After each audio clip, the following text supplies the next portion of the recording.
reduction.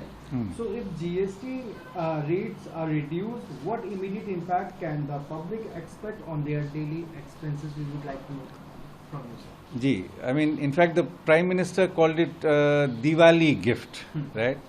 And it is obvious, elementary understanding that if you reduce the rates, the consumers will certainly benefit, right? And also producers get quite some relief.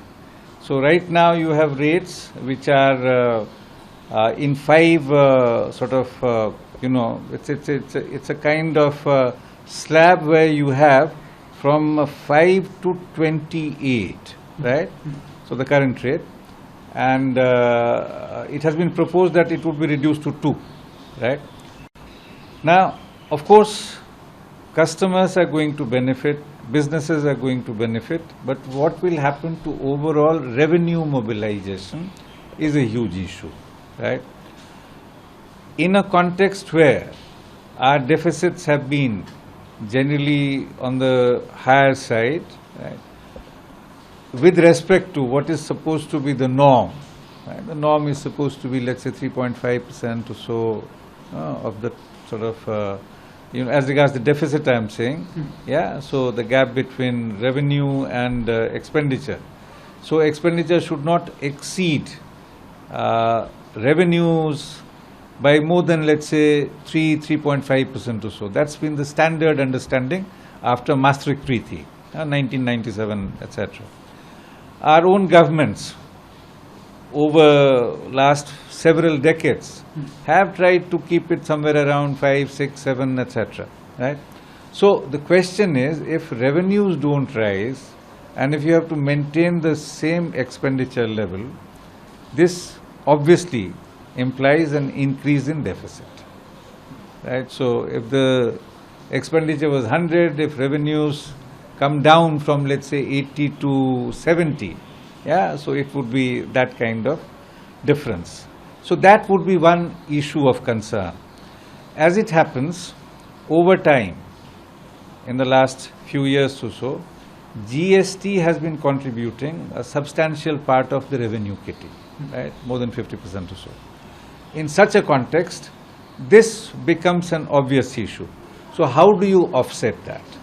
So on the one hand, you have consumers, small businesses, even medium businesses who would be quite happy with what happens because of the rate cuts and reducing the slab, yeah, from 5 to 2, right?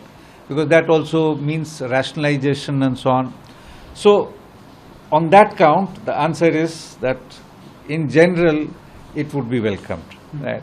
We would only know after tomorrow's meeting what finally happens, but you can expect that there would be a reduction in revenues, yeah, because of these rate cuts and reduction of slabs. So both things are happening. So from 5 slabs to 2 slabs, and the highest slab will not exceed 18%. So earlier it was 28%. So there is that sort of situation. So the next obvious question is, in terms of the distributional kind of consequences and outcomes, across what goods remain at which slab? Now that is a very interesting question. If it is the case that, let's say, diamond and gold, etc., are at the lower slab, which indeed was the case earlier, right? Now, who does it benefit? It certainly benefits the better off sections of the society, whether customers or traders, right? Who are the diamond traders? Who consume or who buy diamonds and so on? So on both sides, there is that kind of situation. Second, when there is a loss of revenue, then indeed there would be a distributional consequence across major states.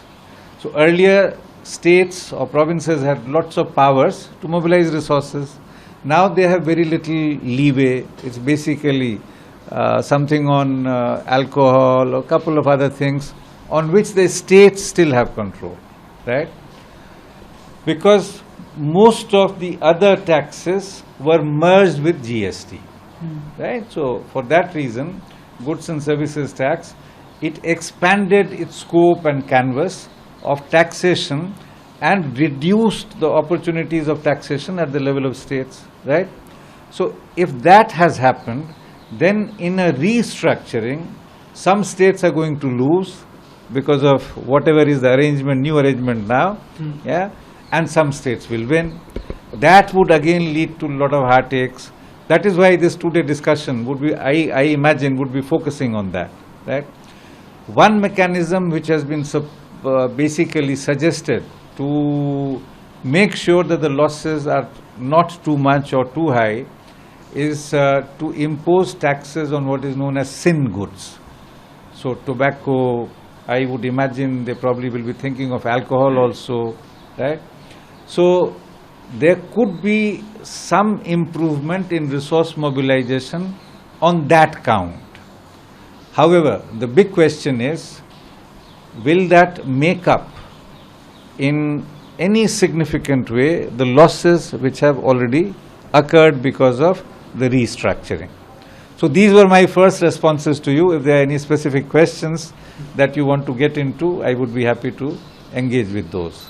Honorable Prime Minister has also recently announced the creation of a task force for next generation reforms with a clear mandate to simplify regulations, lower compliance cost, and also build a more enabling ecosystem for startups, MSMEs, and entrepreneurs.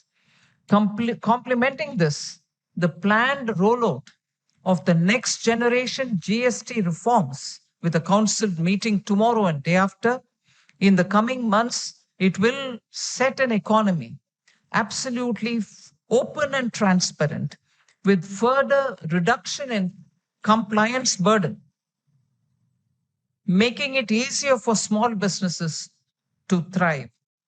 In conclusion, I'd like to say, if we are advancing on India towards Vikasit Bharat 2047, all the banks are called upon to not only expand credit, but also provide momentum for infrastructure development, ensure timely and need-based funding for MSMEs, bringing the unbanked into the fold of formal banking, meeting diverse requirements where the support of banking channels is vital.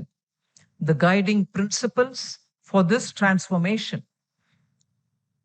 must be trust, technology, and transparency.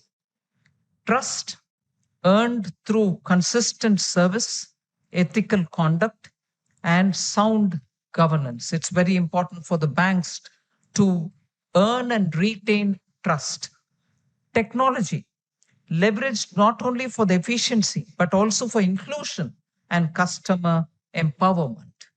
And finally, on transparency, ensuring that every rupee carries not just interest, but also intent aligned with national building.